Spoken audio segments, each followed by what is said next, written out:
based on our conversation the other day, can we agree that this is our set of motion variables? And you have a set of motion relationships that go with this, right?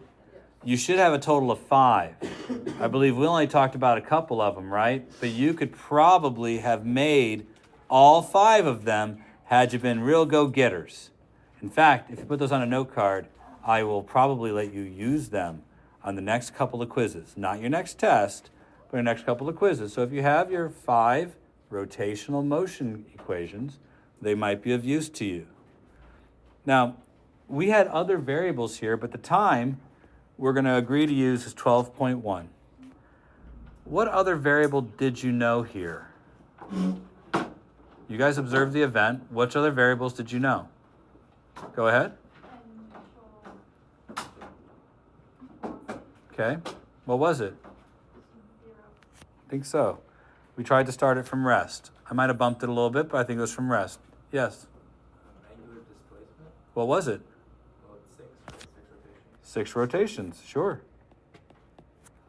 So we have 6 rotations, angular velocity, it starts out at 0. What I'd like you to tell me, with all the advanced knowledge you now have, is what was the final speed in RPM, and what was the acceleration of the system in radians per second squared? Can you guys try that for me? Let's see. I want to. And I'm going to preface this with, I don't want to do what I'm about to do, but I think perhaps it's necessary. Some of you might need guidance. It's been a long time, and I'm not sure you were great at it the first time. Okay? Now, I'm the first one to say, no, I'm not. I'd be the last one to say this, that I'm okay with reteaching stuff from first semester. Yeah, I'd say I'm the last one to say that. But look, I do want you to be successful. So let's consider this. The first thing you're going to have to do before you solve the problem is you're going to need to get an understanding of the units. So you're either going to have to convert the units before you start or convert the units when you're done. So consider units before you begin. We didn't have to do that very much when we first started this because if you'll recall, it's pretty nice about making sure almost everything was in meters and seconds for you. That's not going to be the way it goes here. Let's put this in bright yellow. Within an equation,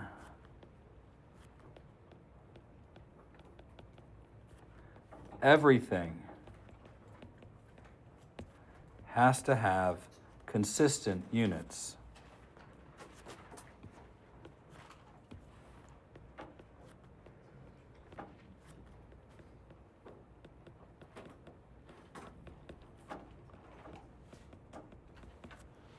So it's either all done in rotations or all done in minutes or all done in radians or all done in seconds. That's why I say consider the units before you begin.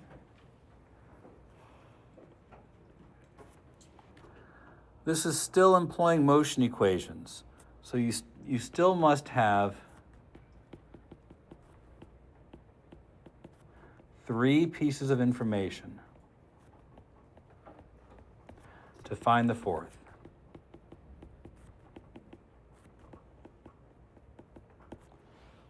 But probably I should put step 0 in here. Make sure the acceleration is constant. If it's not constant, you can't use Galileo's laws of motion. Right? Now this was constant, and I just want to make sure we know that. Lastly, you do need to place your final answer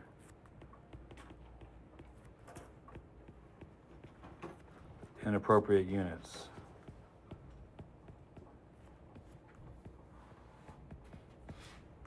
Now, of course, I'm leaving out the part with how do you use your motion equations, because I think I can. Now, I just wrote those out to be swell, but you should have been writing them along with me so I can slide to the right and get them off the screen now. Am I good to go?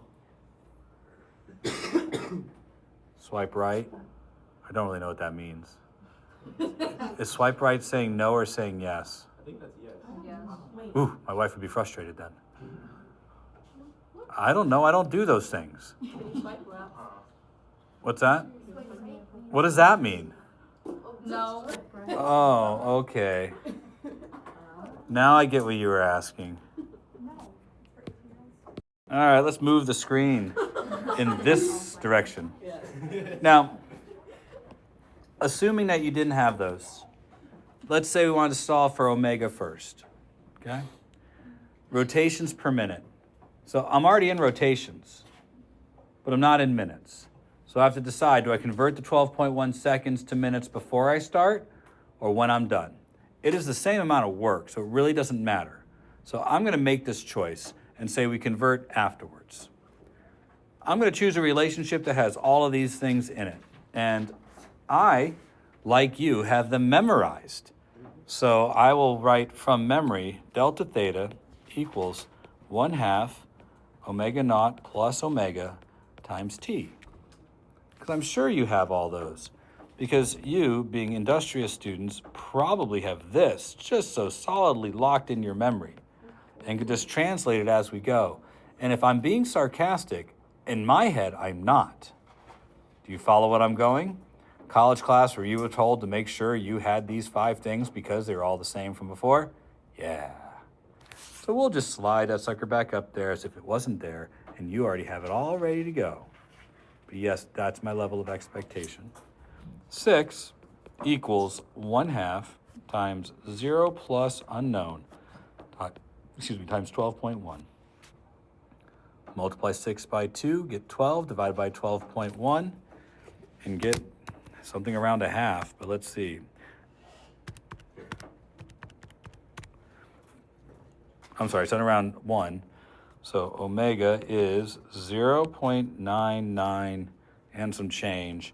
And this is going to be rotations per second. All right, good to go. Yes, it is. Having trouble getting there? So, we'll downshift into arithmetic. I'm going to multiply both sides by 2. That'll make this 12. 1/2 goes away, and this is still omega times 12.1. Going to divide both sides by 12.1. So omega equals 12 divided by 12.1. And now I have 0.99 plus some change. How was that? Excellent. But again, this is rotations per second. We need rotations per minute. Now, I have discovered that students have trouble with conversions, even when we've talked about how to do this. Is that you? Okay. No, you're good here? No. No, you're not good here. So you need help. I would, put an extra tab in your notes here, something that would stick out on the outside that says how to do unit conversions. It's in line with our current particular work. Maybe put another tab in there that says how to use the rotational kinematics equation. I'm just trying to help you guys out and be organized, but I feel like a 3rd grade teacher saying all these things. And I'd probably be a lot nicer if I taught 3rd grade. My 3rd grade teacher, Mrs. Piles, was super nice. Because it was such a contrast from Mrs. Patterson, my 2nd grade teacher, who was not nice. She was firm.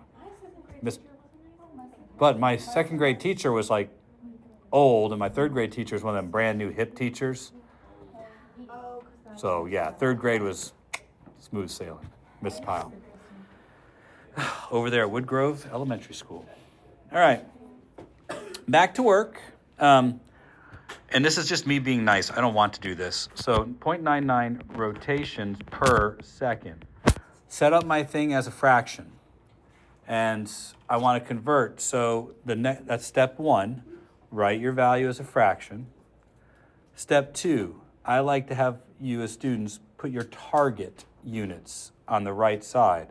So my target units are rotations per minute.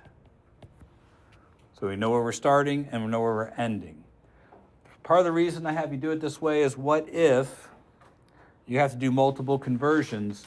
This at least allows you to space it out a little bit and give you places. If you know your conversion facts, that's sometimes fine, but sometimes it might take multiple conversions. For example, what if this is rotations per hour?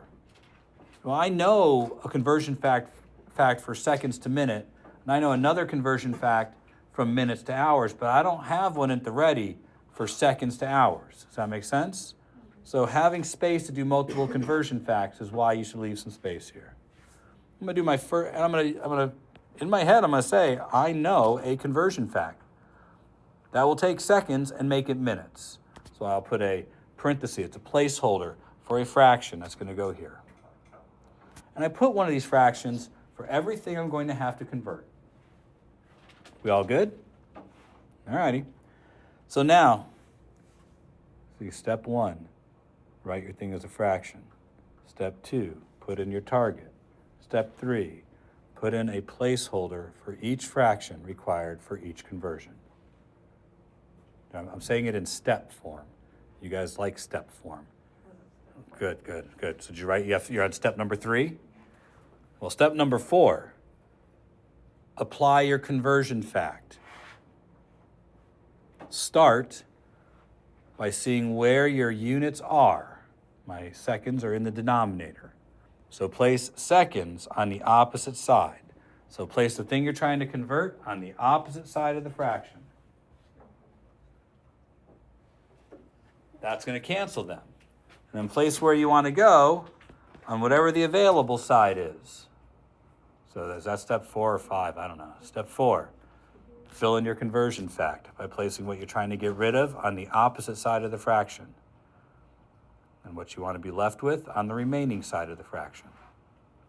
There, is that a good step? You got some step stuff written down? Now I need my conversion fact. Pretty sure for every 1 minute there's 60 seconds. Done. Now, in my head, I'm thinking the seconds are going to go away, and this is going to leave me with rotations over minutes. Is that my target? If it's my target, I'm done. If it's not my target, keep going with however many of these it's going to take to get to your target.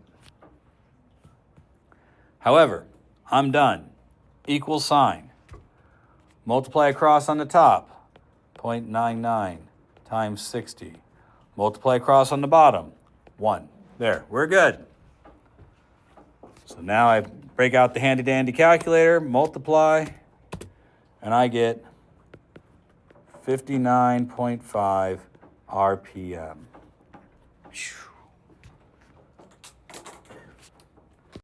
So now that we finished this one, let's take a look at finding alpha, shall we? So to find alpha, I'm still going to need a relationship, and I'm going to stay away from the one that has final velocity in it in case I screwed something up. Not that you guys would ever make a mistake like that, but I'm pretty sure you have made mistakes like that. So, yeah, I'm going to stay away from it. So I'm going to choose a relationship that has everything in it except for final velocity, and I think that's going to be delta theta equals 1/2 alpha t squared plus omega naught times t. Now, I'm noticing that I'm in rotations right now. My time is in seconds. This is going to leave me with rotations per second squared. So I can either convert before I get started, or I can convert after I'm done. How do you want to do this one? When we're done. What's that? Right now?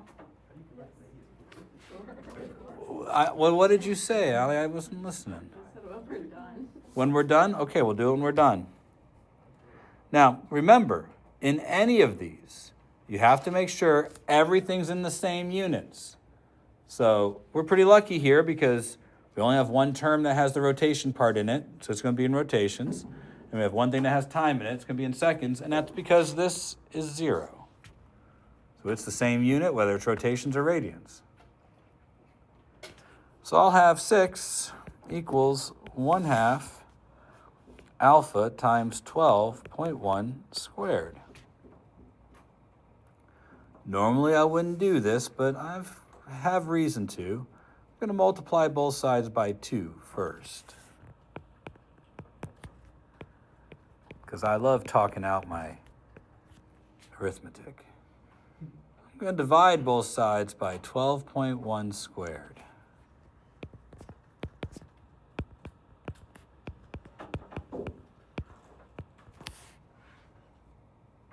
I'm going to math.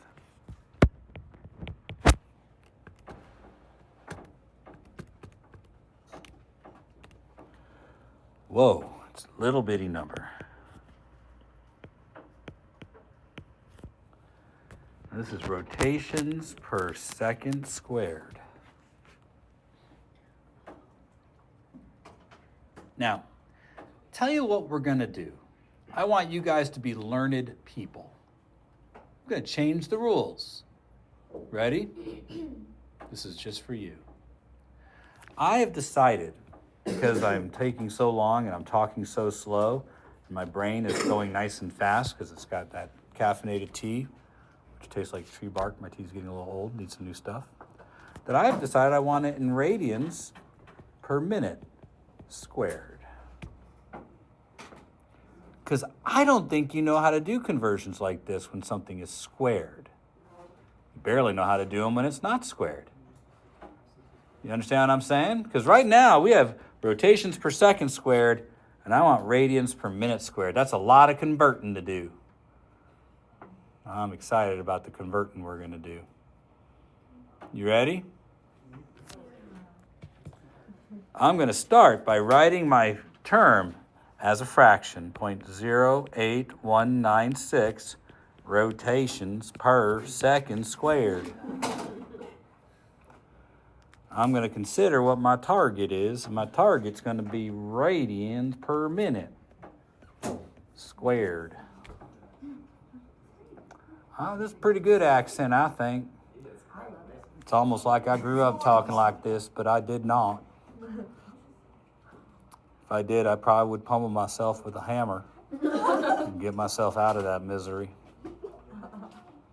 Now, if I recall, the next thing I'm supposed to do is kind of determine maybe how many steps I'm going to have to make this transition. And I think I'm going to have one just to deal with the rotations and then pesky radians. And then I'm going to have another one to deal with the seconds and the minutes.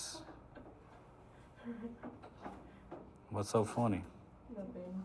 That's what I thought. This will be on YouTube later. I will be rewatching. Oh, there's no reason for that. You know that my videos are kind of dumb. I wouldn't watch them. So I need my first conversion. Erin is having no fun here. She is clearly making the eye contact says, you got to stop right now. That bell ain't going to be here quick enough. It's all right. You just get along, little Erin. Sounded like the right thing to say.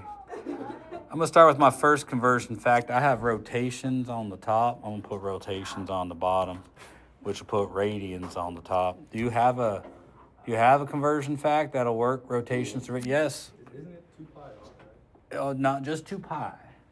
I don't need the r part here. We'll save the r for later. So it's for every 1 rotation, there's 2 pi radians. Yeah, that's a good one. I don't care who you are. But now, Erin, who is featured in today's video, we need to convert those seconds to minutes. So if I drew a fraction here, do I put the seconds on the top or the bottom? Top. Which is going to put minutes on the bottom. Now, we do have a conversion fact here, am I right? It's for every 1 minute, there be 60 seconds. However, the seconds were squared. So you just square the unit conversion fact. See how that works now? That's going to give us a squared fact. And that's all you have to do. It's not particularly troubling. Yes, sir. I was gonna ask, can you only do that when both are square? I'll probably only be doing that when both are square. Right, but they would be because we're going from a squared function to another squared function.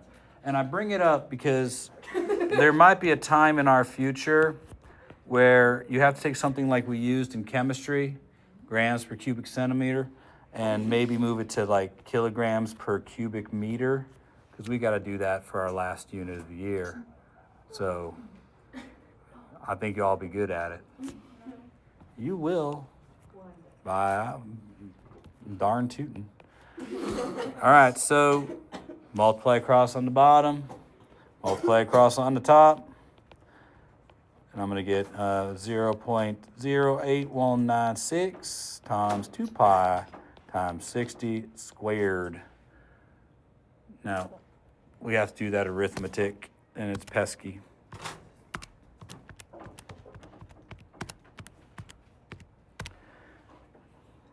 One 854 radians per minute squared.